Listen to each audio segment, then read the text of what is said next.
మే 13 ఆంధ్ర తెలంగాణలో ఎన్నికలు. చాలా మంది ఏమనుకుంటున్నారంటే ఏమేస్తాంలే ఓటు లైట్ అనుకుంటున్నారు. ముఖ్యంగా ఎవరైతే ఆంధ్ర నుండి జాబ్స్ కోసం హైదరాబాద్, బెంగళూరు, చెన్నై లాంటి సిటీస్లో జాబ్ చేస్తున్నారో వాళ్ళండి. టికెట్ ప్రైస్ చూస్తే బస్ది 2000, 3000, 4000 ఉంది. ఏం వెళ్తాంలే లైట్ అనుకుంటున్నారు. అలాంటి వాళ్ళకి నేను చెప్పేది ఏంటంటే దయచేసి దయచేసి దయచేసి ఇంటికి వెళ్ళి ఓటేయండి. మీరు అనుకోవచ్చు ఒక్క ఓటు పోతే పోయింది, ఏమైద్ది, లక్షల్లో ఓట్లు పడతాయి అనుకోవచ్చు. మీలాగా చదువుకొని జాబ్ చేస్తున్న ప్రతి ఒక్కరూ అలాగే అనుకుంటే ఏమైద్ది? ఎందుకంటే ఇంకా చాలా మంది ఊరిల్లో అసలు అభ్యర్థి మంచోడా కాదా, డెవలప్మెంట్ చేస్తాడా లేదా, ఇవన్నీ చూడకుండా వాడిది నా కులమా కాదా, నా మతమా కాదా, అసలు ఎవడు ఎక్కువ పైసలు నాకైతే ఇస్తాడు, ఎవడు మందు పోస్తాడు, ఇవన్నీ చూసి ఓటేస్తూ ఉన్నారు. ఇలా జరిగితే ఒక రాంగ్ పర్సన్ మన నెత్తి మీద 5 సంవత్సరాల పాటు కూర్చుంటాడు. సో అందుకనే ప్రతి ఒక్కరు ఎవడైతే మంచోడో, ఎవడైతే అభివృద్ధి చేస్తాడో ఫ్యూచర్లో వాడికి మాత్రమే ఓటేయండి. ఒకవేళ మీరు కనుక ఓటు అన్నది వేయకపోతే దేశ డెవలప్మెంట్ గురించి మాట్లాడే హక్కే లేదు. డబ్బుకి అమ్ముడుపోయి మీరు కనుక ఓటేస్తే ప్రభుత్వాన్ని అడిగే హక్కే లేదు, ప్రశ్నించే హక్కే లేదు.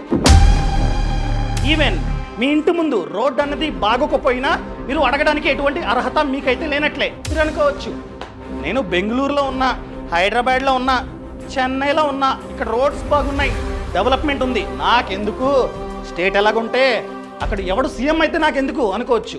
మీరు ఇక్కడ ఉన్నారు కానీ మీ పేరెంట్స్ అక్కడ ఉన్నారు, ఇక్కడ విలేజ్లో రోడ్స్ బాగాలేదు అనుకుందాం, వెళ్తూ ఉన్నారు బైక్ మీద, పడ్డారు, గాయాలైనవి. ఎవరికి బాధ? మనకా, సీట్లో కూర్చున్న వాడికా? మనకే. ఎగ్జాంపుల్గా పెళ్ళయింది, ఇంటికి పంపారు భార్యని, డెలివరీకి తీసుకెళ్తూ ఉన్నారు ఆటోలో, రోడ్లు బాగాలేదు, ఏదో అయింది ప్రాబ్లం, ఎవరికి బాధ? లైఫ్ లాంగ్ మనకే. ఎగ్జాంపుల్గా మీ ఫ్రెండ్స్ లేకపోతే ఫ్యామిలీ ఊర్లో ఉన్నారు, వాళ్ళు మీలాగా వేరే రాష్ట్రానికి వచ్చి పనిచేసే ఉద్దేశం అయితే వాళ్ళకి లేదు, అక్కడే జాబ్ కావాలి, కానీ జాబ్స్ లేవు, కంపెనీస్ లేవు, అక్కడే ఉన్నారు, ఎవరికి బాధ? మనకే. సో అందుకనే మీలాంటి వాళ్ళు, ముఖ్యంగా ఎవరైతే బాగా చదువుకున్నారో, ఎవరైతే ఆలోచించి, ఎవడైతే మంచోడో అభ్యర్థి వాడికి ఓటేసే హక్కు మీకుంది. సో దయచేసి రండి. ఇంకోటండి, మీరు అడగొచ్చు బాగానే చెప్తున్నావు కెమెరా ముందు, కానీ ఎవడు మంచోడో ఎవడు మంచోడు కాదో మాకెలా తెలుస్తుంది? ఒక వెబ్సైట్ ఉంది, myNeta.info అనే వెబ్సైట్. ఆ వెబ్సైట్లోకి వెళ్ళి నియోజకవర్గాన్ని చూస్ చేసుకోండి.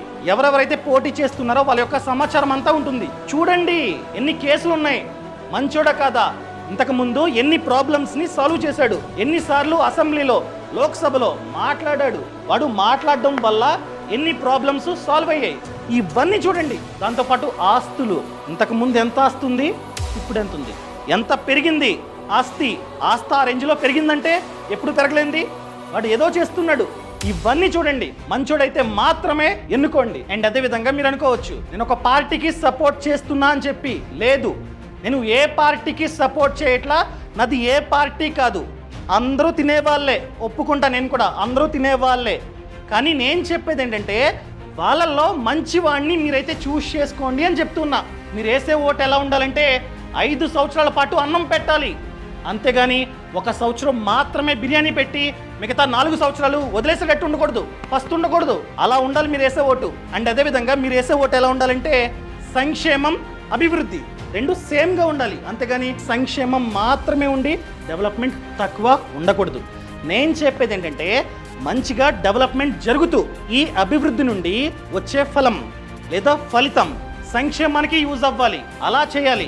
ఫైనల్గా 2 సంక్షేమం, అభివృద్ధి సేమ్గా ఉండాలి, అప్పుడు అసలైన డెవలప్మెంట్ కనిపిస్తుంది. అలాంటి నాయకుడిని మీరైతే ఎన్నుకోండి. అదేవిధంగా మనం వేసే ఓటు ఎలా ఉండాలంటే కూర్చోపెట్టి అన్నీ ఫ్రీ ఫ్రీ ఫ్రీ కాదు, సోమరబోతుల్ని చేయకూడదు. ఎలా ఉండాలంటే మనకి ఒక స్కిల్ని నేర్పించి ఆ స్కిల్ ద్వారా మనం జీవితాంతం డబ్బు సంపాదించే మార్గాలను చూపించాలి ప్రభుత్వం, అలా ఉండాలి. సో ఇవన్నీ మైండ్లో పెట్టుకొని మంచి వాడికి మాత్రమే ఓటేయండి. ఈ పార్టీ ఆ పార్టీ ఇవంతా ఇక్కడ కుదరదు. ఈ ఛానల్ పొలిటికల్ ఛానల్ కాదు, నేను ఏ పార్టీకి ఓటేయమని చెప్పను. నేను చెప్పేది ఏంటంటే అందరూ ఆల్మోస్ట్ ఒకేలాగా ఉంటారు, వాళ్ళల్లో మంచి వాళ్ళకి ఓటేయండి అని మాత్రమే నేనైతే చెప్తా. అదేవిధంగా ఊరికి వెళ్ళిన తర్వాత ఇస్తారు డబ్బులు, 1000, 2000, 3000, 5000 ఇస్తారు, తీసుకోవాలా? ఇప్పుడు చెప్తా. మార్కెట్లో ఒక గేదె యావరేజ్గా 1,00,000, ఒక మేక యావరేజ్గా 20,000, కానీ మీరు 5 సంవత్సరాలకి జస్ట్ 3,000, 4,000, 5,000కి ఓటు అమ్ముకుంటూ ఉన్నారు. అలా చేయకండి.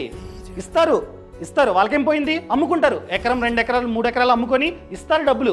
ఇచ్చిన తర్వాత సైలెంట్గా ఉంటాడా? వాడు ఎమ్మెల్యే అయిన తర్వాత, ఎంపీ అయిన తర్వాత డబుల్ ట్రిపుల్ సంపాదిస్తాడు. 2 ఎకరాలు అమ్మి 4 ఎకరాలు 5 ఎకరాలు కొంటాడు. ఎలా?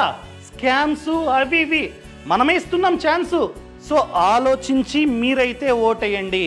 నేను వెళ్తున్నా, బెంగళూరు నుండి భీమవరం వెళ్తున్నా, వెళ్ళి ఓటేస్తా.